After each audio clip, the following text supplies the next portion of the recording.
सुलोचना अपनी 4 गरीब बहुओं अनुपमा, पूजा, सुमन और रजनी के साथ रहती है। उसकी चारों बड़ी बहुएं शरीफ और सीधी थीं।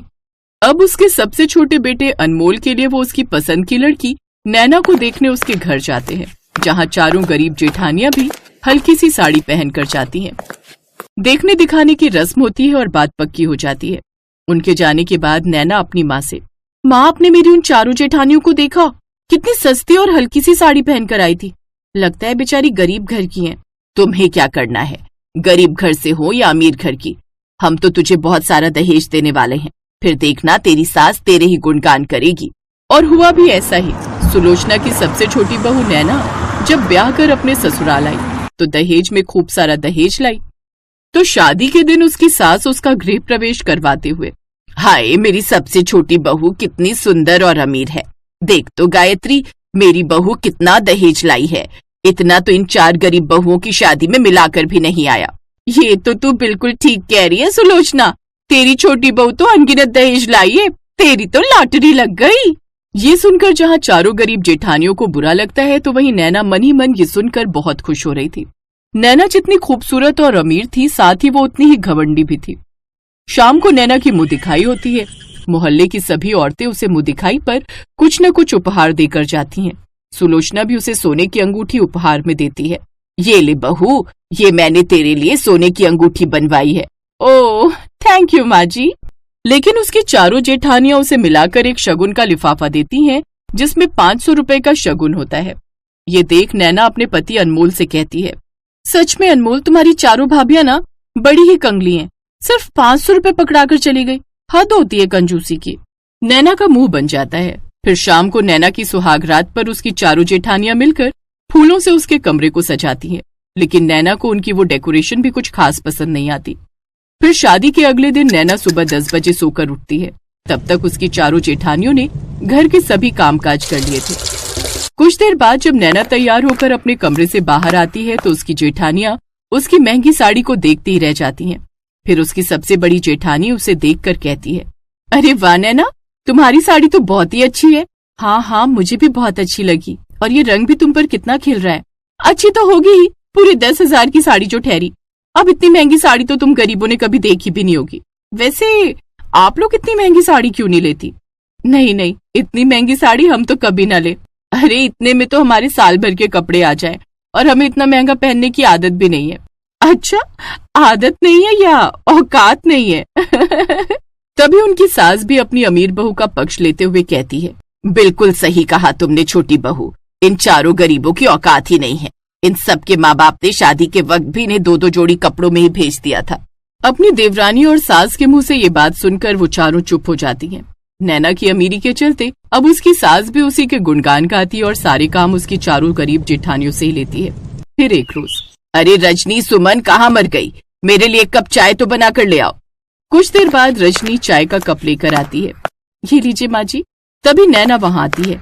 माँ जी मैं शॉपिंग पर जा रही हूँ, चलो आप भी चलोगी? हाँ हाँ चल न बहू, चलते हैं, इसी बहाने मैं भी घूम लूंगी। अरे लेकिन माँ जी चाय तो पी लीजिए। नहीं पीनी तुम्हारी चाय, ये कोई चाय है, बाहर गली के कुत्तों को डाल दे। ये कहकर वो दोनों शॉपिंग पर चली गई और शाम को लौटी। नैना घमंड करते हुए अपनी चारों गरीब जेठानियों के सामने शो ऑफ करते हुए उसे अपने महंगे महंगे ब्यूटी प्रोडक्ट्स और कपड़े दिखाती है। ये देखो, ये वाला नील पेंट पूरे 500 रुपए का है, और ये लिपस्टिक 700 रुपए की, और ये मेरी नई साड़ी पूरे 12,000 की। वैसे डोंट वरी मेरी गरीब जेठानियों, मैं आपके लिए भी कुछ लेकर आई हूँ। ये कहकर नैना बैग में रखी 200 रुपए वाली 4 साड़ियाँ उन चारों को लाकर देती है। ये लो, ये सब आपके लिए। इतनी सस्ती सी साड़ियाँ देखकर उन चारों को थोड़ा अजीब लगता है। ये साड़ी, हाँ जो आपकी औकात है उस हिसाब से ये सही है। नैना उन चारों को बहुत सुनाती है। उसकी चारों गरीब जेठानियां उसके सामने कुछ कह नहीं पाती। ऐसे ही समय बीतता है। कुछ दिनों बाद नैना का जन्मदिन आता है। ये देख नैना मन ही मन सोचती है, यही सही समय है अपने पैसों का रौब दिखाने की। नैना अगले दिन अपनी माँ को फोन करके कहती है, माँ मुझे कुछ नहीं पता, आप आज की आज किसी बड़े होटल में मेरी बर्थडे पार्टी का अरेंजमेंट कीजिए। उसके कहने पर उसके मायके वाले नैना के लिए एक बड़ी बर्थडे पार्टी रखते हैं, जहाँ वो अपनी चारों गरीब जेठानियों को नहीं बुलाती। शाम को पार्टी खत्म होने के बाद जब वो घर आती है तो ऊपर अपने कमरे में जाने लगती है कि तभी उसका पैर फिसल जाता है और वो नीचे गिर जाती है। जिससे उसकी कमर में चोट आ जाती है। जल्दी से उसे अस्पताल ले जाया जाता है और डॉक्टर उसे 1 महीने का बेड रेस्ट के लिए बोल देते हैं। अब घर आकर उसकी चारों गरीब जेठानियां उसकी खूब देखभाल करती हैं। उसको बिस्तर पर खाना देना, उसकी बॉडी स्पंज करना, कपड़े बदलना, उसका हर छोटा बड़ा काम वो मिलकर करती हैं। वो उसके खाने पीने और दवाई का भी खूब ख्याल रखती हैं। अपनी जेठानियों का ऐसा प्यार देखकर नैना को बहुत अच्छा लगता है और उसे अपनी गलती का एहसास होता है। वो उन चारों से माफी मांगती है और अब उनके साथ खुशी खुशी रहती है।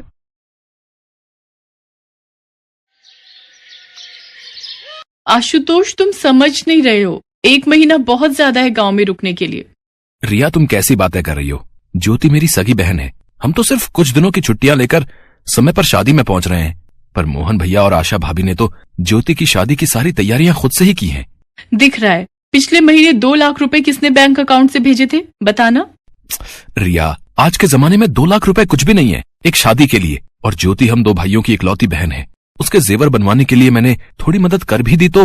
अच्छा, अब सुनो, मैं टैक्सी लेने जा रहा हूँ, तुम रेडी रहना वरना बस छूट जाएगी। क्या मुसीबत है यार, सच में अब जाते ही सबसे पहले आशा भाभी का चेहरा देखने को मिलेगा, फिर माँ जी, उसके बाद ज्योति और गांव के इतने सारे रिश्तेदार। मुझे तो अभी से घबराहट शुरू हो रही है। रिया और आशुतोष दोनों शहर में रहते थे और बाकी परिवार गांव में रहता था। रिया को गांव के रहन सहन से नफरत थी। वो शुरू से ही शहर में रही थी, पर आशुतोष से लव मैरिज के बाद वो दूसरी बार गांव जा रही थी। रिया और आशुतोष गांव पहुंचते हैं। गांव में ज्योति की शादी की तैयारियां चल रही थी। रिया, पानी गर्म हो गया है, तुम नहा लो, मैं तुम्हारे लिए खाना ले आती हूँ। रिया भाभी, देखो ये साड़ी सगाई की फंक्शन में कैसी रहेगी। ये साड़ी आशा भाभी की पसंद की है। ओह नो, इतना डार्क कलर। ज्योति, आशा भाभी की पसंद बिल्कुल गांव वाली ही रहेगी। शादी करके शहर जा रही हो, इसलिए तुम्हें शहरी तरीके अपनाने होंगे। क्या करूं भाभी, आप शहर में रहते हो, अब मुझे आशा भाभी की पसंद के ही कपड़े खरीदने पड़ते हैं। सोच तो मैं भी रही थी कि आपसे इस बारे में बात कर लूं। अरे, तो इसमें परेशान होने की क्या बात है। मैं एक नई साड़ी लाई हूँ, बहुत स्मार्ट पीस है। मुझे पता था आशा भाभी ने तुम्हारे लिए ओल्ड फैशन की साड़ियां खरीदी होंगी, इसलिए मैंने तुम्हारे लिए ये पिंक शेड की साड़ी पहले ही खरीद ली थी। मैं अभी अटैची में से निकाल देती हूँ। रिया अटैची में से एक साड़ी निकालकर ज्योति को दे देती है। ज्योति आशा की दी हुई साड़ी को एक तरफ रख देती है। वाह रिया भाभी, ये साड़ी तो बहुत ही सुंदर है। मैं सगाई के फंक्शन में यही साड़ी पहनूंगी। आशा की आंखों में आंसू थे, पर वो उन्हें छुपा लेती है। रिया आशा की तरफ देखकर घमंड से मुस्कुरा रही थी। जितने दिन यहाँ हूँ, ठाठ से रहने का यही तरीका है। कोई काम धाम करना नहीं पड़ेगा। सारा दिन इस ज्योति को मक्खन लगाने में लगी रहूंगी। वैसे ठीक भी है, ये रीति रिवाज कौन संभाले। रिया ने शादी में होने वाली किसी भी तैयारी में हिस्सा नहीं लिया। वो सभी कामों से जी चुराती रही। रिया, आशा भाभी सब आने जाने वाले रिश्तेदारों के लिए नाश्ते पानी का इंतजाम कर रही हैं। तुम उनकी मदद क्यों नहीं कर रही हो? देख तो रहे हो आशुतोष, मैं ज्योति के लिए न्यू सैंडल सेलेक्ट कर रही थी। हाँ भैया, रिया भाभी मेरे साथ काम कर रही हैं। आशा भाभी को तो आदत है रोजाना इतने मेहमानों को संभालने की। आप चिंता मत करो, वो अकेली ही काफी है घर के काम करने के लिए। आशा बहू, जाकर तुम भी तैयार हो जाओ, फिर शाम को बारात आने का समय हो जाएगा। चाय पानी रिया बहू संभाल लेगी। माँ जी, रिया ज्योति के साथ है, वो उसकी तैयार होने में मदद कर रही है। जब से आई है कोई काम धंधा नहीं किया। जब देखो कमरे में फालतू कामों में लगी रहती है। तैयार करने वाली तो आई हुई है, इसने कौन सा तैयार करना है। ज्योति, ये तुम्हारे सैंडल मेरे कमरे में ही रखे थे। मैं दूसरे कामों में व्यस्त हो जाऊंगी, तुम्हें तैयार भी होना है। अपने पास ही रख लो, पहन लेना। भाभी, ये ओल्ड फैशन के सैंडल आप ही रखो। मैंने ज्योति को ऊंची हील वाली बढ़िया सैंडल दे दिए हैं। ज्योति की हाइट कम है, इन ऊंची हील वाले सैंडल में लंबी लगेगी। अब हमारी ननद शहर की होने वाली है। हाँ आशा भाभी, मैं यही सैंडल पहनूंगी, इनकी हील ऊंची है। आशा बेचारी क्या ही बोलती, वो सारे मेहमानों की देखभाल कर रही थी। पर मजाल है कि रिया ने एक बार भी आकर किसी काम में उसकी मदद की हो। बारात आने का समय हो रहा था, सब लोग तैयार हो चुके थे। रिया ज्योति को अकेला छोड़कर तैयार होने चली गई। आशा बहू, बारात आने का समय हो रहा है, ज्योति के पास कौन है? माँ जी, रिया ज्योति के पास बैठी है। माँ, बारात आ गई है। माँ जी, आप बुआ जी के साथ चलो, मैं आरती की थाली लेकर आती हूँ। सब लोग बारात के स्वागत में लग जाते हैं। कैसे देहाती लोग हैं, इतनी सस्ती पार्लर वाली बुलाई, मेरा तो पूरा मेकअप ही खराब कर दिया। अब जल्दी से ज्योति के कमरे में जाती हूँ। रिया वापस ज्योति के कमरे में जाती है। रिया, बारात आ गई है, ज्योति को तुम ले आओ, मैं आरती की थाली लेकर जा रही हूँ। बड़ी आई मेरे ऊपर हुक्म चलाने वाली, कितनी चालाक है। खुद आरती की थाली लेकर दरवाजे पर खड़ी हो जाएंगी और इस महारानी को लाने की ड्यूटी मुझे दे रही है। ज्योति, मैं सोच रही थी तुम्हारे ससुराल वाले शहर के हैं और भाभी गांव की है, उन्हें शहरी तौर तरीके पता नहीं है, इसलिए बारात के स्वागत के लिए मैं चली जाती हूँ। भाभी तुम्हें ले आएंगी, मेरे जाने से उन लोगों पर अच्छा इंप्रेशन पड़ेगा। हाँ, ये ठीक रहेगा। आशा भाभी, आप ये आरती की थाली रिया भाभी को दे दो। पर अरे दो न भाभी, इसमें इतना झिझकने की क्या बात है। रिया आशा के हाथ से आरती की थाली झपट लेती है और बारात के स्वागत के लिए चली जाती है। रिया बहू, आशा कहाँ है? वो नहीं दिख रही। माँ जी, वो आशा भाभी कह रही थी कि उनको शहर के तौर तरीके नहीं आते, इसलिए उन्होंने मुझे भेज दिया। वैसे वो ज्योति को लेकर आ जाएंगी। आशा ज्योति के पास ही कमरे में थी। रिया ज्योति के ससुराल से आई औरतों के साथ गप्पे मारने लगी। आशुतोष बेटा, रिया तो सुन ही नहीं रही है, अब किसी के बीच में जाकर उसे बुलाते हुए अच्छा भी नहीं लगता। एक काम कर, तू आशा को बोल, वो ज्योति को लेकर आ जाएगी। अब ठीक है माँ, मैं अभी बोल कर आता हूँ। कुछ देर बाद आशा ज्योति को लेकर जयमाला के लिए स्टेज पर जाने लगती है, पर इस स्टेज से थोड़ी दूरी पर ज्योति की सैंडल टूट जाती है और वो तेजी से लुढ़कने ही वाली थी कि आशा उसका हाथ थाम लेती है। आह आशा भाभी, संभाल कर ज्योति, क्या हुआ? भाभी, मेरी सैंडल टूट गई। आह, हे भगवान, अब क्या करूं? स्टेज तो सामने ही है, किसी को पता चला तो बहुत अपमान होगा। अब हम वापस भी नहीं लौट सकते। एक काम करो ज्योति, तुम चुपचाप मेरी चप्पल पहन लो, कुछ तो काम चल ही जाएगा। पर भाभी, आप बिना चप्पल के कैसे घूमोगे? तुम्हारी जयमाला हो जाए, फिर मैं तुम्हारे भैया को बोलकर घर से दूसरी चप्पल मंगवा लूंगी। आशा, ज्योति के लिए सैंडल तो तुम खरीद कर लाई थी ना, तो फिर ये टूटे कैसे? इतने कच्चे सैंडल, अभी कोई देख लेता, ज्योति गिर जाती तो क्या होता? सारी बिरादरी में बदनामी हो जाती। कम से कम मजबूत चप्पल तो खरीद कर ला सकती थी। तुम तो समझदार हो, तुमसे ऐसी उम्मीद नहीं थी आशा बहू। मैंने ज्योति की शादी की खरीदारी का काम तुम्हें सौंपा हुआ था, तुम इतनी बड़ी गलती कैसे कर सकती हो? तभी वहां पर रिया आ जाती है। वो सब सुन रही थी। आशा रिया की तरफ देखती है। माँ जी, पता नहीं, मैं तो अच्छी दुकान से ही खरीद कर लाई थी, पर ये सैंडल कैसे टूट गए मुझे समझ नहीं आ रहा, मुझे माफ कर दीजिए माँ जी। आशा भाभी, पर ये सैंडल तो... अच्छा, अब ये सब कुछ छोड़ो, सामने स्टेज पर सब देख रहे हैं, तुम दोनों ज्योति को स्टेज पर लेकर चलो।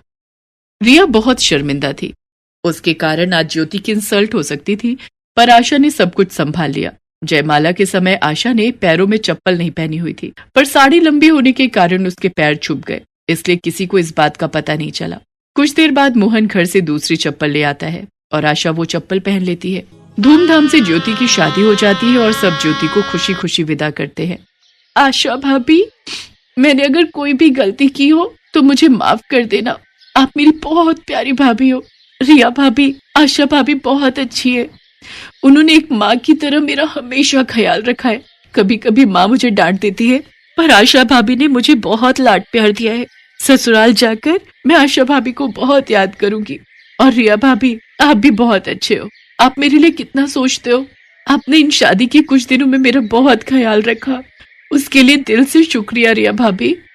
कितना बड़ा दिल है इन सबका। आशा भाभी चाहती तो सारी सच्चाई माजी और मोहन भैया, आशुतोष सबको बता सकती थी, पर उन्होंने कुछ भी नहीं बोला, सारा इल्जाम अपने ऊपर ले लिया।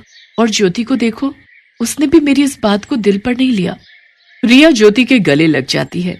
अगले दिन रिया आशा के कमरे में जाती है और उससे लिपट कर माफी मांगती है। कुछ दिन बाद सबके साथ हंसी खुशी रहकर रिया और आशुतोष वापस शहर आ जाते हैं, पर अब अपने जेठानी और परिवार के लोगों के प्रति रिया के मन में कोई बैर भावना नहीं थी।